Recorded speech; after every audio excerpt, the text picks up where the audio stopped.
अल्हम्दुलिल्लाह वकफ़ा वसलामुन अला इबादिहिल्लज़ीना इस्तफ़ा।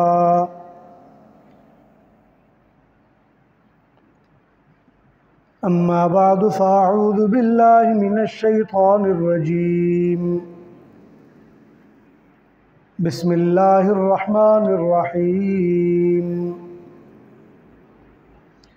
इन्ना हाज़ल क़ुरआन यहदी लिल्लती हिय अक़वम। वक़ाल तआला हाज़ा सिराती मुस्तक़ीमन फ़त्तबिऊहु वला तत्तबिउस्सुबुल फ़तफ़र्रक़ बिकुम अन सबीलिही। वक़ाल अन्नबिय्यु सल्लल्लाहु अलैहि वसल्लम अल मुस्लिमु मन सलिमल मुस्लिमून मिन लिसानिही व यदिही। सदक़ल्लाहु व सदक़ रसूलुहुन नबियुल करीम व नहनु अला ज़ालिका मिनश शाहिदीन वश्शाकिरीन।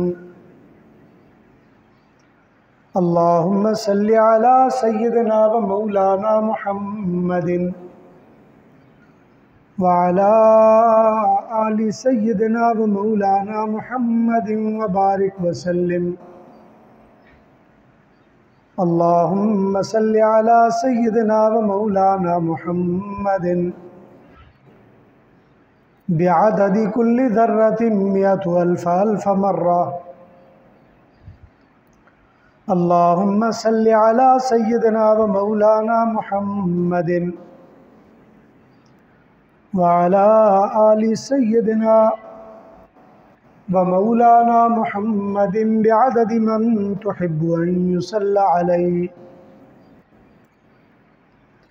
व सल्लि अला जमीइल अंबियाइ वल मुरसलीन व अला इबादिल्लाहिल मुक़र्रबीन व अला आलिहि तय्यिबीन अत्ताहिरीन व अस्हाबिहिम अजमईन। मुहतरम हज़रात, अज़ीज़ दोस्तों, नौजवान साथियों, इंसान की कामयाबी ये है कि राह रास्त और हिदायत का तरीक़ा उसे समझ आ जाए और उस हिदायत के तरीक़े और उस रास्ते पर वो चलना शुरू कर दे और उस चलने के बाद उस पर कायम रहे। इसीलिए फरमाया इन्ना हाज़ा सिराती मुस्तक़ीमा, ये मेरा सीधा रास्ता है। फ़त्तबिऊ, इसकी पैरवी करो। वला तत्तबिउस्सुबुल फ़तफ़र्रक़ बिकुम अन सबीली, रंग बिरंगे रास्तों में न चला करो वरना रास्ते से हट जाओगे। और फरमाया ज़ालिकुम वस्साकुम बिह, तुम्हें ये वसीयत की जा रही है कि एक रास्ते पर कायम रहना, डटे रहना, जमे रहना। इस रास्ते की बुनियाद आदम अलैहिस्सलाम ने रखी और आदम अलैहिस्सलाम को अल्लाह ताला ने ये भी कहा कि इम्मा यअतियन्नकुम मिन्नी हुदा, मेरी तरफ से जब हिदायत आ जाएगी, फमन तबिअ हुदाया, जो उस हिदायत की पैरवी करेगा, फ़ला खौफ़ुन अलैहिम वला हुम यहज़नून, न उसे खौफ होगा न वो गमगीन होगा। आदम अलैहिस्सलाम से आगे बढ़ते बढ़ते हज़रत शीस अलैहिस्सलाम, इदरीस अलैहिस्सलाम और नूह अलैहिस्सलाम तक बात पहुँची। नूह अलैहिस्सलाम के बाद चलते चलते कई नबियों से होते हुए बात इब्राहीम के पास, फिर मूसा अलैहिस्सलाम, हत्ता कि ये बात मोहम्मद करीम तक पहुँच गई। इससे पहले जितने अम्बिया के पास भी ये बात आई उसमें थोड़ा बहुत फ़र्क रहा। किसी नबी के यहाँ एक नमाज थी, किसी के यहाँ 2 नमाजें हो गई, किसी के यहाँ 3 नमाजें हो गई। किसी नबी के यहाँ कलमे का दूसरा जुज़ आदम सफ़ीयुल्लाह, नूह नजीयुल्लाह, मूसा कलीमुल्लाह, ये अलग अलग कलिमात थे। इसी तरह हर नबी को अल्लाह ताला ने अलग अलग किताबें, सहीफ़े दिए। उस ज़माने में किसी बंदे के मोमिन होने के लिए ज़रूरी होता था कि वो उन किताबों, उन सहीफ़ों और उस नबी पर और उस नबी की बातों पर ईमान लाए। अगर किसी बस्ती में एक नबी होता, वो बस्ती वाले पाबंद थे कि इस नबी की बात को माने, और दूसरे बस्ती में दूसरा नबी है तो वो बस्ती वाले पाबंद थे कि उस नबी की बात को माने। कहीं भी ऐसा नहीं था कि चूँकि मैं इस बस्ती वाले नबी से नाराज़ हूँ, रहता मैं इधर हूँ, मैंने इसकी बात नहीं माननी, मैंने उसकी माननी है। हालांकि वो भी नबी था, ये भी नबी हैं, लेकिन इजाज़त नहीं दी गई कि अपनी बस्ती या अपने इलाके या अपने वक़्त के नबी को छोड़कर किसी दूसरी बस्ती या दूसरे इलाके या दूसरे नबी की बात को मान ले और बंदा ये कहे कि मैं बिल्कुल सीधे रास्ते पर हूँ और सही चल रहा हूँ। शरीयत में इसकी न इजाज़त दी गई, न गुंजाइश दी गई। हुज़ूर अकरम सल्लल्लाहु अलैहि वसल्लम जब तशरीफ़ लाए, अब दीन में तब्दीली और तरमीम ख़त्म कर दी गई।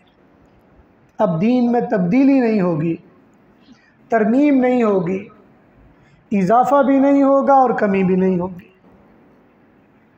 इसलिए कि अल्लाह ताला ने हुज़ूर अकरम सल्लल्लाहु अलैहि वसल्लम पर जब ये वही नाज़िल की कि अल यौम अकमलतु लकुम दीनकुम, तो अकमल का लफ्ज़ आपने देखा होगा, एक होता है कामिल, एक होता है मुकम्मल, एक होता है अकमल। अकमल उसको कहते हैं जो बिल्कुल कामिल व मुकम्मल हो। कामिल में कमी ज़्यादती हो सकती है, मुकम्मल में थोड़ी बहुत गुंजाइश हो सकती है, लेकिन जब आप किसी को अकमल कहें तो इसका मतलब है इसमें गुंजाइश है ही नहीं।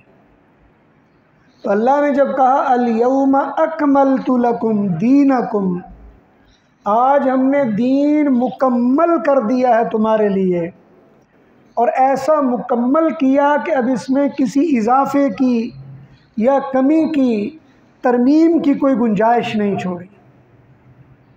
और फिर अगला जुमला इरशाद फरमाया व अत्ममतु अलैकुम निअमती। इसी तरह अत्मम लफ्ज़ इस्तेमाल किया। तमाम का मतलब होता है तमाम हो जाना, जैसे अरबी में आम तौर पर कहते तमाम, यानी ख़त्म हो गया, मुकम्मल हो गया। और तमाम का जो सुपरलेटिव डिग्री है या जो उसकी सबसे आला मानी है वो है अत्ममतु, यानी ऐसा तमाम किया कि अब उससे ज़्यादा तमाम होना मुमकिन नहीं। यानी एक है तमाम हो जाना, एक है ऐसा तमाम हो जाना कि उसमें मज़ीद कोई गुंजाइश ही ना छोड़ी जाए। तो फरमाया अत्ममतु अलैकुम निअमती, अपनी नेमत तुम्हारे लिए तमाम कर दी है, अब इसमें कोई कमी कोताही गुंजाइश नहीं छोड़ी। यानी 2 लफ्ज़ इस्तेमाल किए, पहला लफ्ज़ अकमलतु और दूसरा कहा अत्ममतु। तो कमाल में या मुकम्मल करने में ये शक हो सकता था, भाई मुकम्मल तो कर दिया है लेकिन तमाम नहीं किया, हो सकता है थोड़ी बहुत गुंजाइश छोड़ दी हो। लेकिन दूसरे लफ्ज़ में इरशाद फरमाया कि मुकम्मल भी कर दिया और तमाम भी कर दिया। अब इसमें किसी और लफ्ज़ की कमी कोताही की, इजाफे की कोई गुंजाइश नहीं छोड़ी गई। लिहाजा हुजूर अकरम सल्लल्लाहु अलैहि वसल्लम के बाद क़यामत तक अगर कोई बंदा ये कहे कि नहीं जी मैं आया हूँ ताकि ये वाली कमी थी मैं पूरा करने आया हूँ, तो वो पूरा करने नहीं आया, वो दज्जाल है, दजल मचाने आया। अगर वो ऐसी कोई बात कहता है तो वो दज्जाल है। इसलिए मैंने हुजूर अकरम सल्लल्लाहु अलैहि वसल्लम के बाद से लेकर आज तक ये जितने भी झूठे नबी पैदा हुए, मैंने उन सब की तारीख़ पढ़ी है। और अगर आपने भी पढ़नी हो तो हमारे दादा हज़रत मौलाना अब्दुल अज़ीज़ रहमतुल्लाह अलैह, उनके साथी थे मौलाना अब्दुल क़ासिम दिलावरी रहमतुल्लाह अलैह। ये हज़रत शेखुल हिंद के शागिर्द भी थे और ये दलौर चीमा आपके गुजरांवाला के करीब यहाँ के थे। अल्लाह ताला ने हज़रत शेखुल हिंद के शागिर्द थे, ये बड़ा इल्म दिया। उन्होंने 2 जिल्दों में एक किताब लिखी, उसका नाम है आइम्मा तलबीस। आइम्मा तलबीस का मतलब होता है शैतान के इमाम, यानी जो शैतान की बातों को आम करने वाले। उन 2 जिल्दों में तकरीबन 70-72 के करीब झूठे नबी, जिनको बाद में लोगों ने माना और पैरवी की, उनकी नबूवत का इकरार किया, उन्होंने उसमें सिर्फ़ उनके हालात ज़िंदगी जमा किए। जिनको किसी ने माना ही नहीं, उसका तज़किरा नहीं किया। मैंने वो सारी किताब पढ़ी और उसके आखिर में ये ग़ुलाम अहमद कादियानी जो कादियान में था, उसके हालात ज़िंदगी भी हैं। इन सब को पढ़ने के बाद फिर ग़ुलाम अहमद कादियानी को मैंने ख़ुद सारा पढ़ा, उसकी किताबें पढ़ी। भाई वो कौन सी नई बात है या कौन सा काम है, कौन सा कलाम है या कौन सा अमल है जो हुजूर अकरम सल्लल्लाहु अलैहि वसल्लम की नबूवत में नामुकम्मल रह गया था, इस बंदे ने आके मुकम्मल कर दिया। आज मैं अल्लाह को गवाह बना के आपके सामने कह रहा हूँ, एक बात भी पता नहीं चली, एक बात भी पता नहीं चली। बल्कि जिस ज़माने में ये मिर्ज़ाइयत का मैं मुताला कर रहा था, तो रबवे में मैंने जब एक साहिब थे और उनके पास वो मुझे अक्सर वहाँ मेरे मेज़बान होते, तो मुझे कहने लगे कि जी आपने मिर्ज़ा साहब को तो सारा पढ़ लिया है, आपका क्या ख़्याल है मिर्ज़ा साहब के बारे में। तो मैंने कहा यार सच्ची बात तो ये है कि उसकी 70-72 किताबें जो मुमकिन थी मिलना, वो मैंने सारी पढ़ी। एक बात भी मुझे, एक कलिमा भी, एक बात भी या एक काम भी ऐसा नहीं मिला जिसको मैं ये कहूँ कि हुजूर की नबूवत में ये बात, ये कलिमा या ये काम रह गया था जो इसने आगे पूरा कर दिया हो। मुझे कुछ नहीं मिला। अब ज़ाहिर बात है किसी को नबी मानने के लिए कोई नई बात तो होनी पड़ेगी। भाई नबी तो तभी आता है ना कि वो बताता है, कोई नई बात बताता है, कोई नया काम मुतारिफ़ करवाता है, किसी नए अमल की तरफ आपको मुतवज्जे करता है। तो बताइए इसने कौन सी नई बात बताई, सवाए इसके कि हुजूर अकरम सल्लल्लाहु अलैहि वसल्लम के बाद मुसलमानों की तादाद पूरी दुनिया में 1.5-2 अरब बन गई। इस ग़ुलाम अहमद कादियानी ने यह कहा कि जो मेरे ऊपर ईमान लाए ये तो पक्के मुसलमान हैं, और जितने इसके अलावा हैं ये सारे के सारे ज़ुर्रियतल बगाया, यानी बदकार औरतों की औलाद हैं। ये कहा उसने, यानी उसने अपने मानने वालों के अलावा सबको बदकार औरतों की औलाद कहा, सबको काफिर कहा और सबको अपने दीन से, इस्लाम से खारिज कहा। तो बताइए उसने इस्लाम को थोड़ा किया कि ज़्यादा किया? इस्लाम को तो थोड़ा कर दिया उसने, होना ये चाहिए था ज़्यादा करता। तो गोया उसने अपनी एक नई उम्मत पैदा की, एक नया फ़िरका बनाया मैं आपसे पूछता हूँ वो कौन सी नई बात, नया अमल या नया कलाम है जो हुजूर की बातों में नहीं है और इसके पास से आपको मिल गया, मुझे एक बात बता दीजिए। और हकीकत बात यह कि कुछ भी नहीं। और इसी तरह उसके बाद अब ये जितने नए नए नबियों की बातें आप सुनते हैं, आप उनके हालात पढ़ा करें, इसलिए कि मिर्ज़ा ग़ुलाम अहमद कादियानी के मानने वाले मिर्ज़ाइयों में मिर्ज़ा ताहिर से पहले भी और उसके मरने के बाद भी नबियों की बरसात है। और ये नबी वो नहीं है कि जिसको आप नबी कहें, ये मिर्ज़ाइयत के नबी है, लेकिन बदकार हैं, बदबख्त हैं, जहालत है, हमें लोगों को पता नहीं है कौन। हम उनको लेकर उनकी नमाज़ें देखकर, उनके चमकते हुए चेहरे देखकर और उनके मुसल्ले देखकर, उनके हाथों में पकड़ी हुई तस्बीहां देखकर और उनके मीठे मीठे कलिमात को देखकर हम समझते हैं बड़े नेक लोग। याद रखिए, ये नेक लोग वो नेक लोग नहीं हैं जो आपके ईमान के मुहाफिज हैं, बल्कि ईमान के डाकू हैं। इसलिए ये बात समझ लेनी चाहिए, हुजूर अकरम सल्लल्लाहु अलैहि वसल्लम ने जब नबुव्वत को मुकम्मल भी कर दिया और तमाम भी कर दिया, दीन इस्लाम को मुकम्मल भी कर दिया और तमाम भी कर दिया, अब इसके बाद मुख्तलिफ फ़िरके पैदा होते रहे। 600 साल तक हुजूर सल्लल्लाहु अलैहि वसल्लम के 600 साल तक जितने फ़िरके पैदा हुए वो सियासी फ़िरके थे। मसलन बनु उमैया और बनु अब्बास की लड़ाइयों से सियासी फ़िरके पैदा हुए। किसी ने कहा कि खिलाफत का हक़ हज़रत हुसैन का था, यजीद का नहीं था, फ़िरके बन गए। किसी ने कहा जो फ़लाँ फ़लाँ वक्त में सहाबा में लड़ाई हुई उसमें हक़ पर हज़रत आयशा थी, हज़रत मुआविया थे या हज़रत अली थे, या तीनों में से कोई नहीं था, अलग अलग फ़िरके बन गए।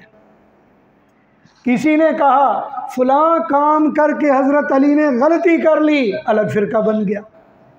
किसी ने कहा हज़रत मुआविया ने गलती कर ली, अलग फ़िरका बन गया। किसी ने कहा सारे सहाबा गलत हो गए, सिर्फ 2-3 बचे, अलग फ़िरका बन गया। और ये जितने फ़िरके थे सब सियासी फ़िरके थे, ये अपनी सियासत चमकाने के लिए थे। बनु उमैया की मुखालिफत और बनु अब्बास को कायम करने के लिए फ़िरके बने। ये मैं लिखी पढ़ी बात आपको बताने लगा हूँ, ये इसमें कोई दो राय नहीं है। आप भी अगर तारीख़ पढ़ेंगे तो बनु उमैया को गिराने के लिए और बनु अब्बास को कायम करने के लिए फ़िरके बने। लेकिन जब बनु अब्बास कायम हो गए, हुजूर सल्लल्लाहु अलैहि वसल्लम के 150 साल के बाद जब बनु उमैया की ख़त्म हुए और बनु अब्बास आ गए, फिर उन्होंने आगे क्या किया कि जो उनकी हुकूमत कायम करने वाले थे उन्हीं की ऐसी तैसी फेरी, उन्हीं को गिरफ़्तार किया, उन्हीं को कत्ल करवाया, उन्हीं को फांसियाँ दी, उन्हीं को जिलावतन कर दिया। लिहाजा आप देखें, जितने लोग बनु अब्बास की हुकूमत के दाई थे, सज्जा बिनते ये यानी सज्जा जो अब्बास का सबसे पहला हाकिम था, उसके कायम होते के साथ ही इन सब को वहाँ से भागना पड़ गया।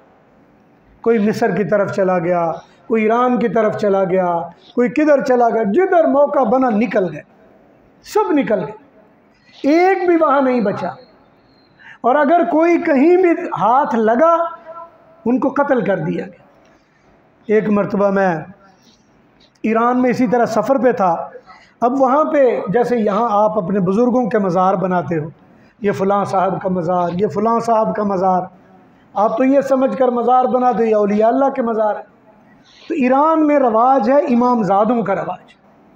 वहाँ वली होने के लिए इमामज़ादा होना ज़रूरी है कि नस्बी तौर पर वो किसी न किसी इमाम की औलाद होगा।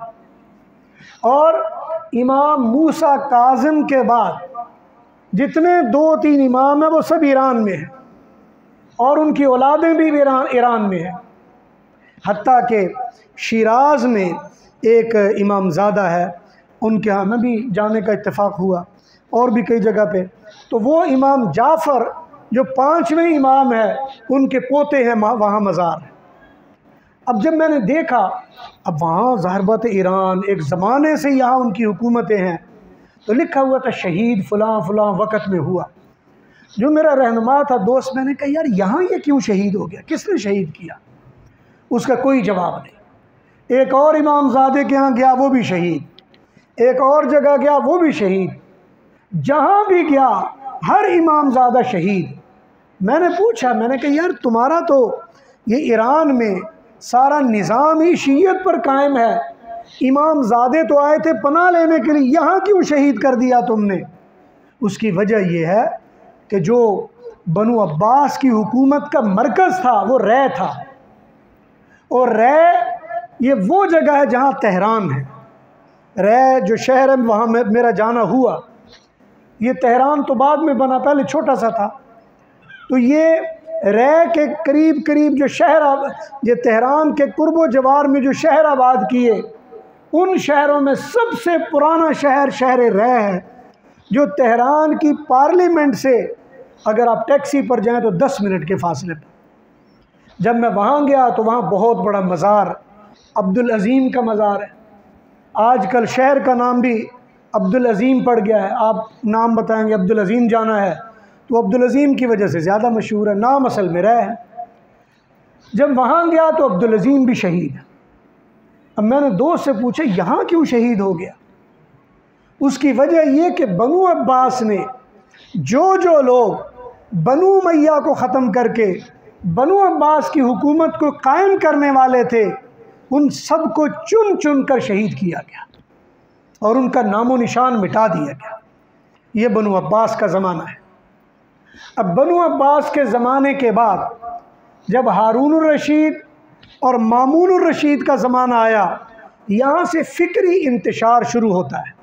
अब यहाँ सियासी लड़ाइयाँ ख़त्म हो गई, फ़िक्री इंतशार शुरू हो गया।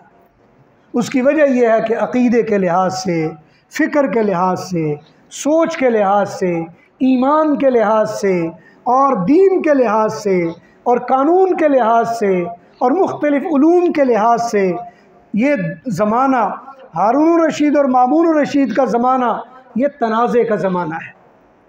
ये वो ज़माना है कि यूनान और फ़ारस और रूम की बड़ी बड़ी लाइब्रेरियाँ और बड़े बड़े इल्म की किताबें, इनका अरबी में तर्जुमा किया गया और उसकी वजह से फिर इल्मी फ़िरक़े पैदा होना शुरू हुए।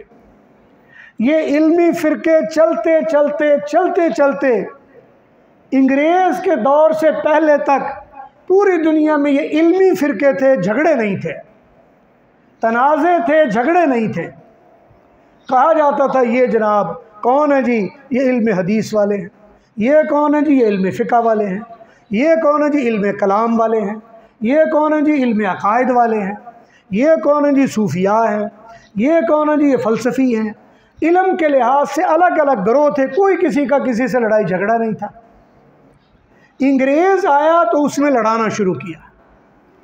उसने किया ये कि सूफिया को मौलवी से लड़ाया, मौलवी को हदीस से लड़ाया, हदीस को फ़िक़्ह से लड़ाया और उसने रिवायत को तहक़ीक़ से लड़ाया, मुल्ला को पीर से लड़ाया, हर एक को दूसरे से लड़ाया। इसलिए कि अंग्रेज़ दौर का सबसे बड़ा नारा यही था कि डिवाइड एंड रूल, इनको तकसीम करो और हुकूमत करो, इनको आपस में लड़ाओ और हुकूमत करो। नतीजा ये हुआ, अंग्रेज़ के दौर में बड़े बड़े पीरों के कलिमात मौलवियों के ख़िलाफ़ आपको मिलेंगे, बड़े बड़े मौलवियों के फतवे आपको पीरों के ख़िलाफ़ मिलेंगे। ये वो ज़माना है, हदीस की बुनियाद पर फ़िक़्ह और फ़ुक़हा को मुशरिक कहा जाने लगा। ये वो दौर था जब फ़िक़्ह की बुनियाद पर मुहद्दिसीन को बुरा भला कहा जाने लगा। ये वो दौर था कि ग्रोह अलग अलग बन गए, पीरों की आपस की लड़ाइयाँ शुरू हो गई। ये वो दौर था, बड़ी बड़ी खानकाहों के गद्दी नशीनों को कत्ल किया गया और मसनूई अपने आप को नवाजने वाले, अंग्रेज़ के खिदमत करने वाले लोगों को वहाँ गद्दी नशीन बनाया गया। और हकीकत बात यह है, आप तारीख़ पढ़ कर देख लीजिए, आपको बड़ी हैरत होगी, एक किताब सबसे पहले लिखी गई सियासत के फ़िरऔन, ये बहुत पहले लिखी गई, तकरीबन आज से 30-40 साल पहले। और उस 30-40 साल पहले लिखी गई किताब में उसमें शजरे लिखे बाज़ पीरों के कि जनाब ये पीर अंग्रेज़ों से रोज़ीना लिया करते थे, ये उनके अपने वफ़ादार थे। और कई गद्दियों पर ये मसनूई लोगों को बिठाया गया। अगर आप इनके शजरे देखेंगे तो ये नाम और नस्ब के लिहाज से सैयद नहीं हैं, लेकिन सैयद बन गए। उनमें ख़ास तौर पर ये सोशल मीडिया पर इधर उधर ये जो आपके मुल्तान के कई गद्दी नशीन हैं, उनके शजरे आप ख़ुद देख लीजिए, उनके हालात आप ख़ुद देख लीजिए, यूट्यूब पर उनके हालात सुन लीजिए। ये जितने ये बहाउद्दीन ज़करिया के गद्दी नशीन, ये फ़लाँ गद्दी, ये सब 2 नंबर लोग हैं। ये शाह जीवना के गद्दी नशीन, ये दूसरे मज़ारात के गद्दी नशीन, सब 2 नंबर हैं। और ये वो लोग हैं जिनका उन बुज़ुर्गों से कतअन कोई ताल्लुक़ नहीं था। लेकिन हुआ ये कि जब अंग्रेज़ ने आके ऐसी तैसी फेर दी, हमारा हुलिया बिगाड़ दिया, हर एक को दूसरे से लड़ा दिया और जाली किस्म के लोगों को हम पे मुसल्लत कर दिया, ऐसे जाली जाहिल मौलवियों को मुसल्लत कर दिया और ऐसे जाहिल लोगों को फ़लसफ़ी बना दिया, तो ये वो वक्त था जो हमारे लिए नाजुक तरीन वक्त था, हमारे लिए मुश्किल तरीन वक्त था। इसलिए कि सियासत तो हमारे हाथ में नहीं रही, अंग्रेज़ आ गया। मईशत हमारे हाथ में नहीं थी, अंग्रेज़ यहाँ से पैसा उठाकर ले गया। यहाँ पर हमारे जो भी आज़ादी के हुर्रियत पसंद लोग थे, उनको कत्ल करके, उनकी औलादों को अगवा करके अफ्रीका और शुमाली अमेरिका में जाकर उनसे बगार ली गई और आबाद किया गया। इस वक्त मैं इस मौजू पर चला जाऊं तो अपना मौजू मुकम्मल नहीं होगा, फिर किसी वक्त इंशाअल्लाह इस मौजू पर मैं आपको बताऊंगा कि शुमाली अमेरिका में भी मैंने ऐसे ख़ानदानों को देखा जिनको आज भी याद है कि हमें यहाँ क्यों लाया गया, हमारे आबा अजदाद कौन थे। अफ्रीका में आबाद किया, साउथ अफ्रीका में आबाद किया गया। आपने सुना होगा मोहम्मद अली जना, ये पहले कहाँ थे? साउथ अफ्रीका में थे। ये गांधी यहाँ आया, पहले कहाँ था? साउथ अफ्रीका में था। साउथ अफ्रीका में दूसरी ज़ुबान उर्दू बोली जाती है, सबसे ज़्यादा वहाँ अंग्रेज़ी और दूसरे नंबर पर उर्दू है। शुमाली अमेरिका में कई ऐसी रियासतें जो ख़ास तौर पर वेस्ट इंडीज़ का नाम तो आपने सुना होगा क्रिकेट के नाम से, वेस्ट इंडीज़ के करीब कई ममालिक हैं, वहाँ आज भी चीज़ों के नाम उर्दू वाले हैं। जैसे आप नाम लेते हैं वो भी वही नाम लेते हैं, अंग्रेज़ी बोलते हैं, आपका नाम लेते हैं, आपके नाम उन्होंने रखे हुए। रोटी को रोटी ही कहते हैं। तो जब मैंने उनसे देखा, तहकीक की, तो पता चला इनके आबा व अजदाद को अंग्रेज़ ग़ुलाम बना कर ले गया। ऐसे मुश्किल हालात में जब यहाँ गायबाना ख़त जाया करते थे अफसरों को कि जनाब फ़ौरन ईसाई हो जाओ वरना तुम्हें नौकरी से निकाल दिया जाएगा, ऐसे वक्त में जब अपने आप को मुसलमान कहना मुश्किल हो गया था, उस वक़्त हमारे असलाफ़, हमारे बुज़ुर्ग, हमारे बड़े, ख़ास तौर पर हज़रत इमदादुल्लाह महाजिर मक्की रहमतुल्लाह अलैह, हज़रत मौलाना रशीद अहमद गंगोही रहमतुल्लाह अलैह, हज़रत मौलाना कासिम ननूतवी रहमतुल्लाह अलैह, हज़रत मौलाना हाफिज़ ज़ामिन रहमतुल्लाह अलैह, ये वो लोग हैं जिन्होंने तय किया अब तो हमें कदम उठाना ही पड़ेगा, अब तो हमें आगे बढ़ना ही पड़ेगा, अब तो कुछ करना ही पड़ेगा। लिहाजा हिंदुस्तान में हिंदुओं के कब्ज़े के बाद, हुकूमतें ख़त्म हो जाने के बाद, हुक्मरानों के चले जाने के बाद एक शामली के मैदान में मैदान कारज़ार बुलंद हुआ। और जब ये जंग होने लगी, तैयारी कर रहे थे, तो किसी ने कहा कि हज़रत हमारे पास तो कुछ भी नहीं है, हम क्या जंग करेंगे अंग्रेज़ से, हम उनसे क्या लड़ेंगे। चारों तरफ अंग्रेज़, उनका कब्ज़ा, हिंदू उनके एजेंट, मुसलमान उनके एजेंट, अगर कोई नाम लेता है कत्ल कर दिया जाता है, गिरफ़्तार कर दिया जाता है, नामो निशान मिटा दिया जाता है। हम उसके साथ क्या लड़ेंगे, क्या जिहाद करेंगे, क्या करेंगे हम। तो उस वक़्त हज़रत मौलाना कासिम ननोतवी रहमतुल्लाह अलैह और हज़रत गंगोही रहमतुल्लाह अलैह ने फरमाया कि क्या मैदान बदर से भी तादाद कम है हमारी। उस वक़्त उन्होंने कहा क्या मैदान बदर से भी तो थोड़ी तादाद है। उन्होंने कहा नहीं, हमारी तादाद तो उससे तो ज़्यादा ही है। उन्होंने कहा फिर अल्लाह पे भरोसा करते हैं, देखी जाएगी जो हो।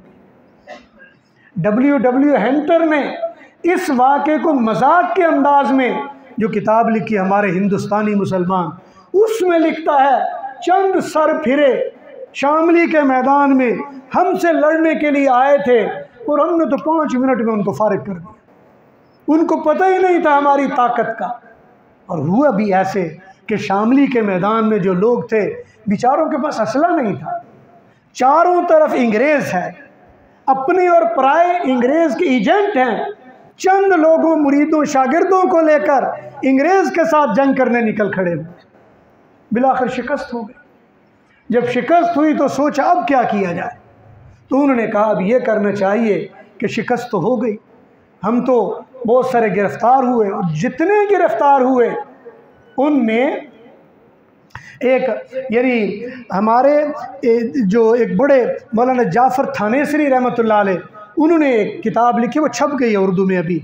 वो फरमाते हैं कई 100 उलमा को पकड़कर तोप के आगे बांधकर तोपों से उड़ाया गया। यानी गोली नहीं मारी गई, यानी तोप है और तोप के साथ ऐसे पीछे बांध दिया गया। और अंग्रेज़ ने उस ज़माने में जो तस्वीरें अखबारों में छापी वो आज भी लोगों ने अपनी किताबों में छाप दी हैं, वो आज भी देख सकते हैं। बिलाखिर हमारे इन बुज़ुर्गों ने जब शिकस्त खा गए, ना अपने हैं ना पराए अपने हैं, ना कोई अपना एतमाद के काबिल है, ना कोई ऐसा है जिससे ताल्लुक़ कायम किया जा सके। उन्होंने कहा जी क्या करना चाहिए। उन्होंने कहा जी अब यही है कि इल्म के ज़रिए लोगों को अपनी तरफ माइल किया जाए। लिहाजा तय हुआ कि एक इदारा बनाया जाए। उस इदारे के बारे में हज़रत मौलाना कासिम ननोतवी रहमतुल्लाह अलैह के बारे में आता है कि हुज़ूर अकरम सल्लल्लाहु अलैहि वसल्लम ने आपको बशारत दी कि भाई एक इदारा बनाओ। देवबंद के मकाम पर एक इदारा बनाया गया। ये देवबंद का असल मकसद और मिशन क्या था? मकसद और मिशन ये था कि शामली के मैदान में जो हमने शिकस्त खाई है हमने उसका बदला लेना है। ये दारुल उलूम देवबंद का असल मिशन था। मेरे मुहतरम, आज देवबंद का नाम लेते हुए हमें डर आता है, हम खौफज़दा हो जाते हैं कि देवबंद का नाम क्यों ले लिया, फ़िरकावारियत में क्यों मुब्तला हो गए, गलत रास्ते पर क्यों चल पड़े। आज हम और हमारे लोग शेखुल हिंद के नाम को मिटाने के दर पे हैं। आज हमारी कोशिश ये है कि शेखुल हिंद को कोई न जाने। आज हमारी कोशिश ये है कासिम ननोतवी को कोई न जाने। अगर कोई जाने तो बस इतना जाने कि ये बड़े मौली साहब थे। शेखुल हिंद को इसलिए जाने कि ये बड़े मौली साहब थे। लेकिन मुहतरम याद रख लेना, उस वक़्त का हिंदुस्तान जब पूरे हिंदुस्तान पर इंग्रेज़ का कब्ज़ा था, और ये उस वक़्त के हिंदुस्तान की बात कर रहा हूँ जो आज 7 या 8 रियासतों में बट गया है। उस ज़माने में आधे से ज़्यादा बर्मा हिंदुस्तान के साथ था। इसलिए जब ये बहादुर शाह ज़फ़र को गिरफ़्तार किया गया तो हिंदुस्तान के एक बॉर्डर पर जाकर इसको कैद कर दिया गया था। और रंगून वो जगह थी, और ये रंगून वो जगह है जो आज बर्मा का दारुल हुकूमत है। उस ज़माने में हिंदुस्तान का बॉर्डर था। उस ज़माने में रंगून में उर्दू बोली जाती थी। इसी तरह कंधार का इलाका आपके हिंदुस्तान में था उस वक़्त। इसी तरह ये दूसरी तरफ आ जाएं, आधे से ज़्यादा ये जितना बलूचिस्तान है जो अंग्रेज़ ने बांट दिया, जितना बलूचिस्तान आपके पास है इससे 2 गुना ज़्यादा बलूचिस्तान ईरान के पास है जो आपके पास था। बल्कि अगर तारीख़ पढ़ी जाए तो बलूचिस्तान के साथ सूबा है किर्मानिस्तान, वो आपके हिंदुस्तान में था उस वक़्त। इतना बड़ा आपका हिंदुस्तान था। नेपाल आपके हिंदुस्तान में था। इसी तरह श्रीलंका, भूटान और संदीप या मालदीव वो आपके हिंदुस्तान के खित्ते थे। इतने बड़े हिंदुस्तान में अंग्रेज़ कब्ज़ा कर चुका था। आपके बुज़ुर्गों ने अंग्रेज़ को निकालने के लिए और मुसलमानों की आज़ादी के लिए कोशिश की, लेकिन अपनों परायों की दुश्मनी की वजह से नाकामी हुई। उस नाकामी के इज़ाले के लिए दारुल उलूम देवबंद बन गया। यही वजह है कि हमारे मुहतरम मौलाना फजलुर रहमान ने एक जगह किसी मदरसे के मौके पर या मदारिस का कोई प्रोग्राम था, वहाँ बड़े दर्द दिल के साथ ये बात कही कि आप ये समझते हो कि शेखुल हिंद ने ये मदरसे इसलिए बनाया रोटियाँ इकट्ठी करें और लोगों से चंदा लें? क्या शेखुल हिंद ने ये इसलिए इदारा बनाया था कि हम गैरों के लिए ज़ख़ीरा बन जाएं, हम गुमराह लोगों के एजेंट बने, हम गैर लोगों की एजेंटी करते फिरें? लेकिन मेरे मुहतरम ऐसा नहीं है। हमारी बदकिस्मती ये है कि हम देवबंदियत को भूल गए हैं। हमने देवबंदियत को एक फ़िरका बना लिया है। हम समझते हैं आप हयाती हैं तो एक नंबर देवबंदी, ममाती हैं तो आप देवबंदी नहीं। हमने ये समझ लिया। हम समझते हैं हुजूर को नूर समझते हो कि बशर समझते हो? अगर बशर समझते हो तो देवबंदी, अगर नूर समझते हो तो देवबंदी नहीं। हम ये समझ बैठे हैं कि तरावियाँ 8 पढ़ते हो कि 20, अगर 20 पढ़ते हो तो देवबंदी, अगर 8 पढ़ते हो तो देवबंदी नहीं। मेरे मुहतरम, इसका ताल्लुक़ देवबंदियत से नहीं है। देवबंदियत के वो तमाम अरकान हैं जो अंग्रेज़ ने लोगों को आपस में लड़ाया, मुहद्दिसीन को फुक़हा से लड़ाया। देवबंदियों ने मुहद्दिसीन और फुक़हा के दरमियान एक रास्ता निकाला। अंग्रेज़ ने मौलवी और पीर को लड़ाया, देवबंदियों ने मौलवी और पीर को इकट्ठा कर दिया। अंग्रेज़ ने सियासत को मज़हब से जुदा किया, लेकिन देवबंदियों ने सियासत मज़हब को इकट्ठा कर दिया। अंग्रेज़ ने ये किया कि फ़कीह को फ़कीह से लड़ाया, फ़िरक़ों को फ़िरक़े से लड़ाया, लेकिन देवबंदियों ने ये किया, इनको सीने से लगाया। फिर एक वक्त वो आता है, आपने नाम सुना होगा हज़रत शेखुल हिंद। ये मौलाना महमूद हसन नाम, ये मेरे यानी दादा उस्ताद भी बनते हैं, ये उनका लक़ब था शेखुल हिंद। और शेखुल हिंद क्यों कहा जाता था? इसलिए आपको पता होना चाहिए मसले का कि अगर आपकी दुनिया में इज्तिमाई हुकूमत नहीं है तो आप सारे के सारे गुनहगार। ये आज जितनी आपकी हुकूमतें, ये आपकी नहीं है, ये किसी और की हैं। ये मत समझिए पाकिस्तान में हुकूमत आपकी या मुसलमानों की है, ना, ये किसी और की है। ये आपके हुक्मरान उनके एजेंट हैं। ये ना समझें सऊदी अरब की हुकूमत ये किसी मुसलमान की हुकूमत, ये एजेंट हैं किसी और के। आप 56 मुसलमानों में से किसी एक मुल्क पर उंगली रखकर ये नहीं बता सकते कि जनाब ये मुसलमानों की हुकूमत है। ना, ये मुसलमानों की नहीं, ये नाम के मुसलमान हैं, हुकूमत किसी और की कर रहे हैं, ये एजेंट हैं, किसी और के एजेंट हैं। इसलिए आज आप ग़ुलाम हैं और सारी दुनिया के मुसलमान ग़ुलाम हैं। फ़र्क सिर्फ इतना, पहले ग़ुलामी ऐसे थी कि अंग्रेज़ ख़ुद मुसल्लत था, आज ग़ुलामी वो है कि अब हम कह नहीं सकते कि हम पर कोई मुसल्लत है, इसलिए कि उन्होंने गोरे अंग्रेज़ की बजाय काले अंग्रेज़ को आप पर मुसल्लत कर दिया। पहले आप पर मुसल्लत था वो जॉर्ज विलियम होता था, वो चार्ल्स होता था, वो माउंट बैटन होता था, लेकिन फिर उन्होंने कहा भाई ये तो बड़ा मुश्किल है। उसकी बजाय आप अगर किसी को बनाना चाहते हैं तो आप फ़लाँ को बना लें, आप फ़लाँ को बना लें, आप फ़लाँ को बना लें, और वो नाम सारे आपको पता है, और आपको पीछे लगा दें, बस तुमने वोट देना, या इसको देना, या इसको देना, या इसको देना। और वोट देकर मैं और आप बड़े खुश होते हैं, है, मैंने पीपल पार्टी को वोट दिया, देखना क्या होता है। दूसरा कहता हो भाई तूने गलत किया है, मुस्लिम लीग को वोट देना था, देखा क्या होता है।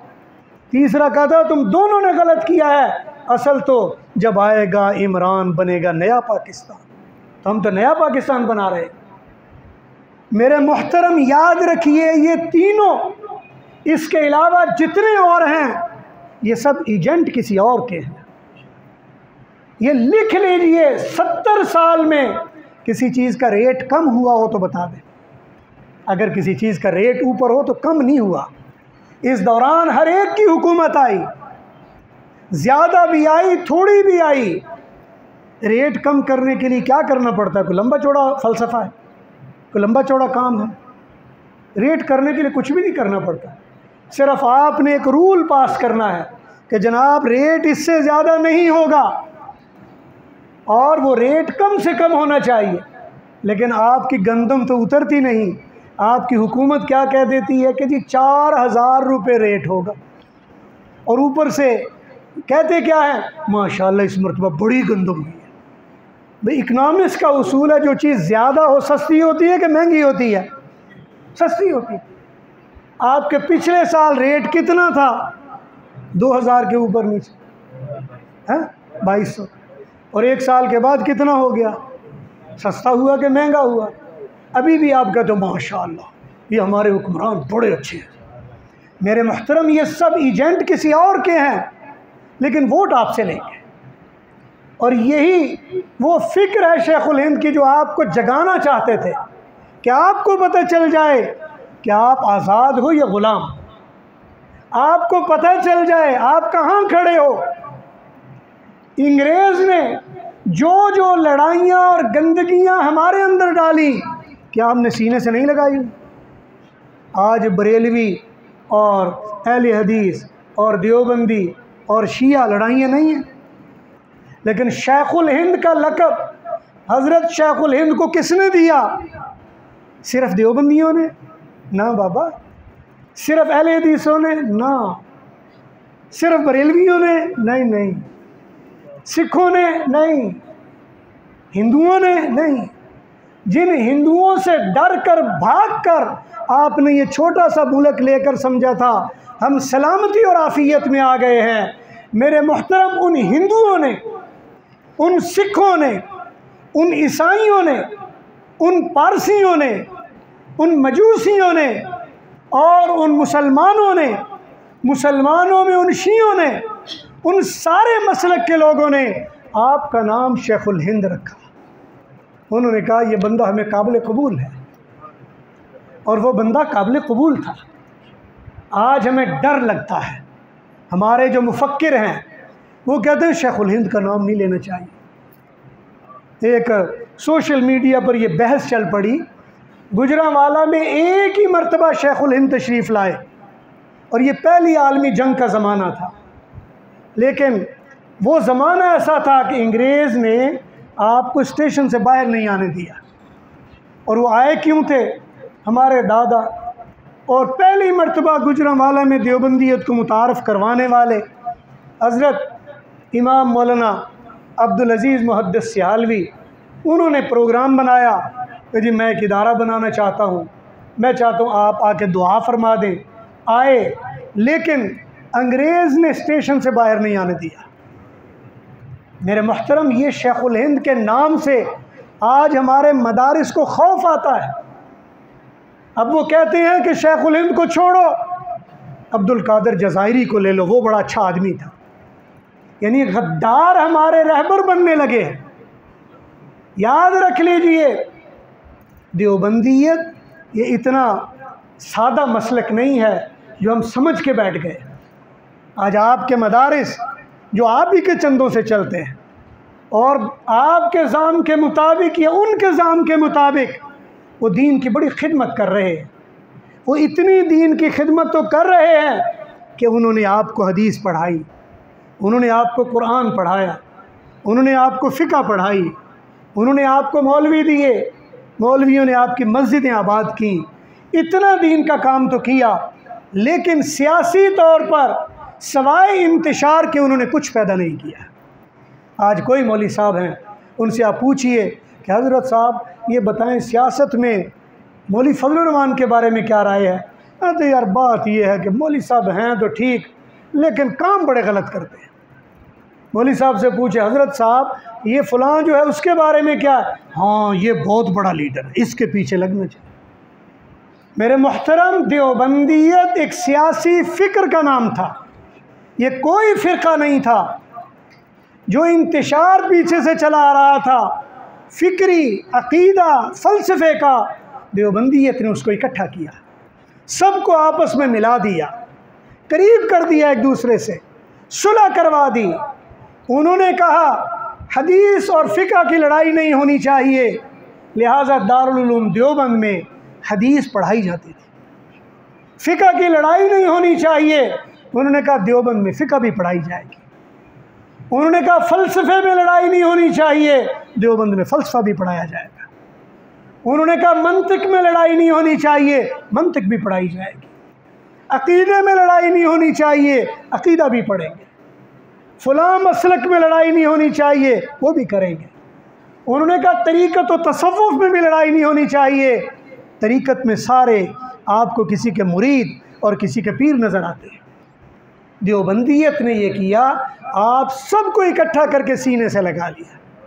किसी ने कहा नहीं नहीं मेरा दिल कहता है ये नहीं ये करूँ, उन्होंने कहा मेरे पास आ जाओ, मेरी झोली में बैठकर वही करो जो तुम करते हो, आ जाओ मेरे पास आ जाओ। देवबंदियत ने तनाज़े ख़त्म करवाए, आपस में मोहब्बतें बांटी और आपको सियासी शऊर दिया और आप में ये चीज़ पैदा की कि बाबा आप ग़ुलाम हो, असल चीज़ आपका काम आज़ादी है। जब आज़ादी मिल जाती फिर जो मर्ज़ी करते रहें। लेकिन अफसोस ये है कि हम वो सबक को भूल गए। देवबंदियत की असल फ़िक्र आज हमारी नज़रों से ओझल है। हमारी नज़रों में देवबंदियत क्या है, हम समझते हैं वाह वाह जी हयाती हो तो एक नंबर देवबंदी। आज भी अगर किसी देवबंदी का मेयार हमारे मौलवियों में हो तो वो यही है, हयाती है कि ममाती है। बल्कि अब तो ये बीमारी आम हो गई है। मुझे एक जगह पे मैं बयान करने गया तो एक आम नमाजी कहने लगा हज़रत साहब आप हयाती हैं कि ममाती हैं।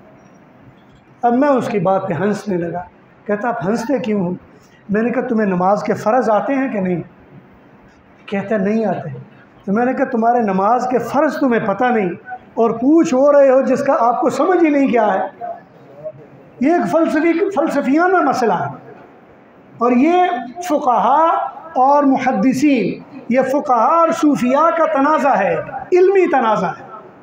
अगर जो भी फ़क़ीह होगा वो एक राय रखेगा, जो सूफ़ी होगा एक और राय रखेगा, और ये शुरू से राय चली आ रही है।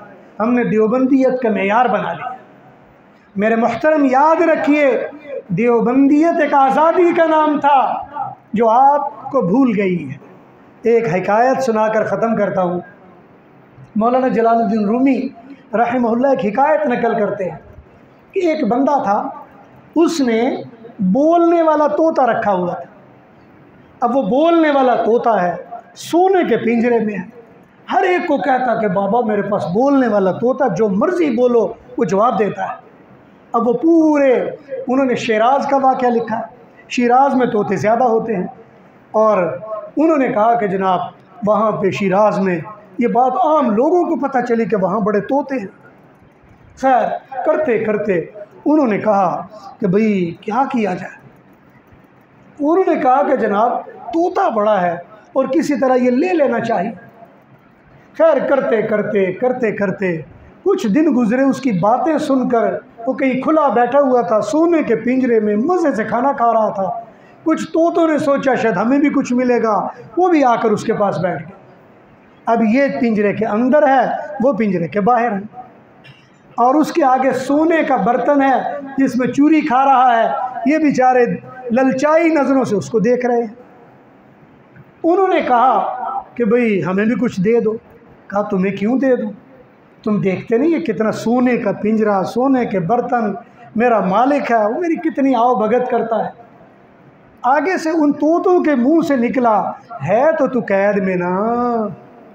अब मिली उनको खाने की चीज़ नहीं, उन्होंने तंज किया, है तो तू कैद में ना। बाबा कैद में है, चाहे सोने के पिंजरे में है तो कैद में, निकल के दिखा यहाँ से। उसने आगे से कहा निकल के, ज़रा तुम निकल के बताओ कि हमारी बात करता है, हम तो ये जा रहे हैं। उड़े और भोग गए। दोबारा 2-4 चक्कर लगा के आके बैठे तो तोते ने उनसे अपनी ज़ुबान में पूछा कि ये बताओ कि हमें ये इस कैद से मुझे ही आज़ादी कैसे मिलेगी। मैं कैसे इस कैद से निकल सकता हूँ?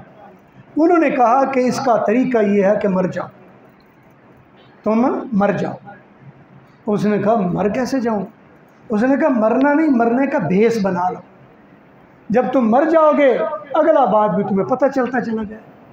इसलिए कि ग़ुलामों को तफसील बताना भी नुकसानदेह होता है।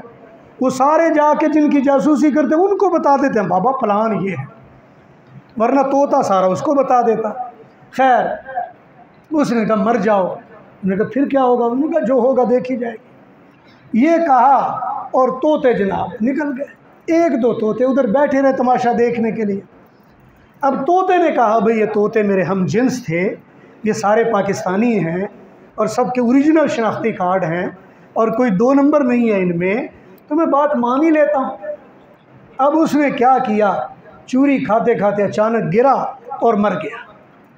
अब जब वो थोड़ी देर बेचारा मरा रहा, अब वो इतने में मालिक आया, उसने देखा तोता तो मर गया। उसने देखा पर खोला मरा हुआ है, टांग हिलाई मरा हुआ, आवाज़ दी मरा हुआ। वो तो रोने पीटने लगा, परेशान होने लगा। जब परेशान होने लगा दोस्त आए, उन्होंने कहा क्या हुआ? कहा मेरा इतना कीमती तोता, पूरे शराज में मेरी इज्जत थी, पूरे खित्ते में मेरा नाम था, अमेरिका रूस भी खुश होते थे, बाजी वाह पाकिस्तान हमारे साथ। उसने कहा मेरा बड़ा नाम था, शोहरा था, अब मैं क्या करूँगा? ये तो तोता मर गया। उसने कहा मर गया तो क्या करना, इसको रूढ़ी पे फेंको। खैर उसने उसको रूढ़ी पे फेंक दिया। अब रूढ़ी पे फेंक के जब तोते को लगा कि वो इतनी दूर चला गया है, मैं उड़ सकता हूँ, अब वो गया और वो वहाँ से उड़ा। और दूसरा तोता उसने अपनी टें टें की, उसने कहा तू आज़ाद हो गया, चुप कर हमारे पास आ जा। अब वो वहाँ से उड़ा सीधा उनके पास। अब वो जब उनके पास जाके बैठा तो बड़ा मालिक परेशान, ये क्या ड्रामा हुआ मेरे साथ, ये हुआ क्या मेरे साथ? ये IMF का खा पी के भी मेरे हाथ से निकल गया, ये क्या बना? बड़ा परेशान हुआ। तो मालिक उसको कहने लगा भाई तू जा रहा है चला जा, मुझे सिर्फ एक बात बता जा। उसने कहा क्या बात है? उसने कहा तूने किया क्या है मेरे साथ? उसने कहा मैं तोता था, पूरे शिराज में मेरी वजह से तेरी इज्जत थी, तू मेरे बड़े नखरे करता था, बड़ी इज्जत बनाता था, बड़ा नाम उठाता था, बड़ा काम था, लोग मिलने आते, मेरे नाम पे तुझे पैसे भी देते थे। उसने कहा फिर? उसने कहा था मैं तोता। उसने कहा फिर? उसने कहा मुझे तोतों की एक टोली आई और उसने आकर कहा ओ बाबा तू गुलाम है।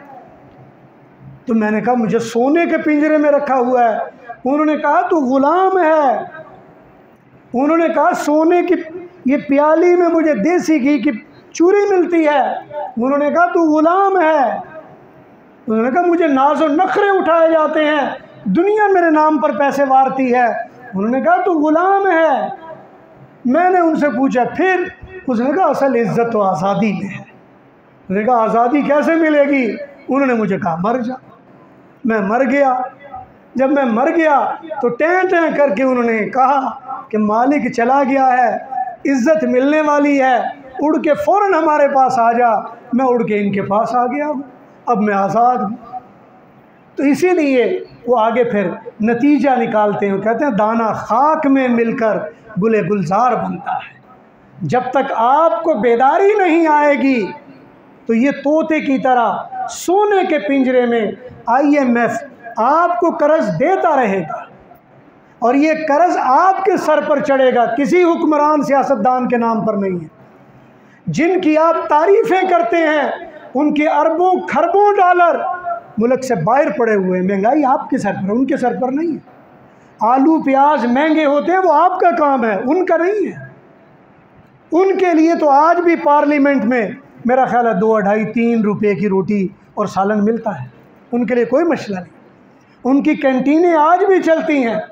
आपके फ़ौजियों के बड़े बड़े मेस आज भी माशाल्लाह मामूली पैसे देकर मेस में एक 5 स्टार होटल से ज़्यादा बेहतरीन लाइफ है। लेकिन मसला आपका है, ग़ुलाम आपके हैं, आपको पिंजरे में कैद कर दिया गया है। ये सोने का पिंजरा है पाकिस्तान, जिसमें हम बड़े माशाल्लाह खुशबाश हैं। लेकिन देवबंदियत की फ़िक्र असल आज़ादी की फ़िक्र है, हुर्रियत की फ़िक्र है। आपको बेदार करने की फ़िक्र है। अगर आप बेदार हो गए आप दुनिया के इमाम बनोगे, लेकिन जब तक आप बेदार नहीं हैं तो आप चूरी खाते रहें, पिंजरे में टैं टैं करते रहें। दुनिया के तमाशबीन आएंगे, वो देखेंगे आपकी मईशत ठीक चल रही है, टैक्स जमा सही हो रहा है, पेट्रोल का रेट और ऊपर हो गया है, नमक का और ऊपर कर दिया जाए, फ़लाँ का रेट बढ़ा दिया जाए, ये बिजली भी थोड़ी महंगी कर दो, ये पानी पर भी बिल लगा दो, ये फ़लाँ काम लोग क्यों करते हैं, ये रजिस्ट्रियाँ करते हैं, इस पर भी पैसे लगाओ। ये लगते रहेंगे, आप देते रहेंगे और आपको लोरियाँ सुनाई जाती रहेंगी। तो बाबा आप तो सोने के पिंजरे में हो, शुक्र करो आज़ाद हो। अगर तुम आज़ाद ना होते, देखो हिंदुस्तान के मुसलमानों का क्या हाल हो रहा है, देखो बर्मा में मुसलमानों का क्या हाल हो रहा है, फ़लाँ जगह के मुसलमानों का क्या हाल हो रहा है। हम भी कहते शुक्र अल्हम्दुलिल्लाह, या अल्लाह सोने के पिंजरे में हैं तो महफूज, चूरी चूरी तो मिल रही है। तो ये असल देवबंदियत की फ़िक्र है जो आज हमारी ज़िंदगियों से निकल गई है। दुआ है अल्लाह ताला से जो कहा सुना गया अल्लाह रब्बुल आलमीन अपनी बारगाह में कबूल फ़रमाए। व आखिर दावाना अनिल हम्दुलिल्लाहि रब्बिल आलमीन।